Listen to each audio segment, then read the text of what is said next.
as an irrational number. Root 3 is an irrational number అని మనం prove చేయాలి. మీకు చెప్పాను ఇర్రేషనల్ నెంబర్ అని ప్రూవ్ చేయాలంటే ఏం చేయాలన్నాను? ఫస్ట్ ఆఫ్ ఆల్ దాన్ని రేషనల్ నెంబర్ అనుకోవాలి. Let us assume that root 3 is a rational number. Rational number అనేది ఎలా ఉంటుంది? p/q ఫామ్ లో ఉంటుంది. ఈ p, q are integers, p, q are coprime numbers. కాబట్టి నేను రేషనల్ నెంబర్ ఎలా తీసుకున్నాను? √3 a/b. ఇది రేషనల్ నెంబర్ అనుకున్నాను కాబట్టి √3 ఎలా ఉంటుంది? a/b ఫామ్ లో ఉంటుంది.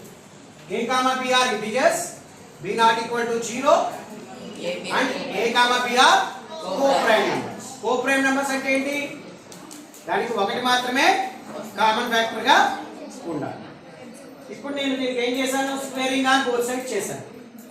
√3 whole square a/b whole square. Square cancel, 3 మిగిలింది. ఇది a²/b² అవుతుంది. ఇప్పుడు క్రాస్ మల్టిప్లికేషన్ చేయండి.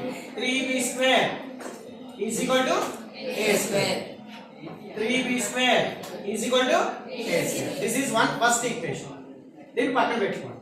3b² = a² నుంచి b² ఏమవుతుంది? a²/3 అవుతుంది. a²/3 అంటే అర్థం ఏంటి? 3 divides a². a² డివైడ్ చేస్తుందంటే ఖచ్చితంగా ఏమవుతుంది? 3 divides a. 3 divides a² అయితే 3 divides a. 3 చేత a డివైడ్ చేయబడుతుంది కాబట్టి మనం ఏం చేయాలి? a ని 3 యొక్క మల్టిపుల్ గా తీసుకోవాలి. Let a = 3c. a ని ఎలా తీసుకున్నాను? 3c గా తీసుకున్నాను. ఎందుకోసం తీసుకున్నాను? 3 divides a కాబట్టి. ఇప్పుడు ఫ్రమ్ 1 నుంచి ఏముంది మనకి? a² = 3b² అని ఉంది ఒకటిలో మనకి. సో 1 లో a² = 3b² లో a బదులు ఏం పెట్టొచ్చు మనం? 3c whole square = 3b². 3c whole square అంటే ఎంత అవుతుంది? 9c² = 3b². ఈ 9 3 లో 3 టైమ్స్ పోతుంది కదా. అప్పుడు 3c² = b². ఇందులో c² ఏమవుతుంది?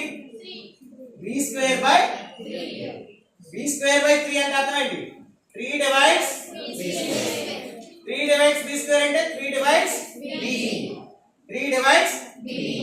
ఇక్కడ మీరు అబ్జర్వ్ చేసినట్లయితే 3 అనేది a ని డివైడ్ చేస్తుంది, 3 అనేది b ని డివైడ్ చేస్తుంది. అంటే a కి b కి కామన్ ఫ్యాక్టర్ ఇక్కడ ఏమైపోయింది? 3 అయ్యింది. మన కోప్రైమ్ యొక్క డెఫినిషన్ ప్రకారం కామన్ ఫ్యాక్టర్ ఏమి ఉండాలి? 1 మాత్రమే ఉండాలి.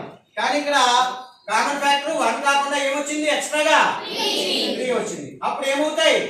a, b are not coprime numbers. ఎప్పుడైతే కోప్రైమ్ కాలేదో మనం ఏదైతే ఊహించుకున్నాం, ఏమని ఊహించుకున్నాం? దీన్ని రేషనల్ నెంబర్ అని ఊహించుకున్నాం. రేషనల్ నెంబర్ అయితే ఖచ్చితంగా కోప్రైమ్ అవ్వాలి. కానీ ఇక్కడ ఏమయ్యాయి? నాట్ కోప్రైమ్ అయ్యాయి. కాబట్టి అవర్ అజంప్షన్ ఈజ్ ఫాల్స్. మన అజంప్షన్ ఏంటి? రేషనల్ నెంబర్ అని అనుకున్నాం. మరి రాంగ్ అయిందంటే అర్థం ఏంటి? ఏమవుతుంది? Irrational. √3 is an irrational number. ఓకేనా? డన్.